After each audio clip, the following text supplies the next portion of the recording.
Ketdimi aka? Ketdi. Tavsiyadan nesini olasiz? Va mana nima aka? GPS.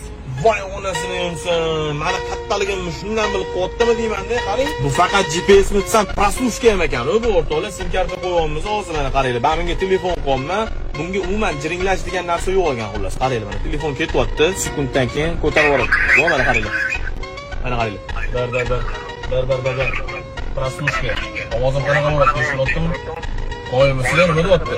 Ana endi qaranglar o'rtoqlar. Bu GPS orqali bemalol qayerda yurganini ham ko'rsatarkan, qaranglar. Mana SMS ga kiramiz, qaranglar. 3 tani shunday SMS tashlaymiz.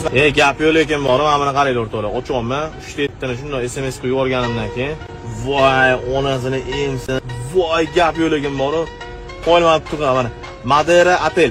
Ko'rsating Madera Hotelni. Mana tepada Madera Hotel yozib qo'yibdi. Nima deyapti o'rtoqlar? Xullas полностью GPS, undan tashqari proslушкасы, undan tashqari yana bitta zo'r funksiyasi bor ekan.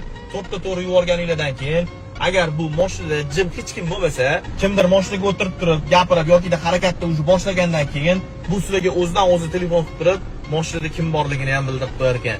O'rtoqlar, mana shu kichkina narsada shuncha informatsiya nima deyapti? Xullas o'rtoqlar, qoyil qoldim. Kimgadir agar kerak bo'ladigan bo'lsa, yaxshi niyatda ishlatadigan bo'lsa, bizda bor.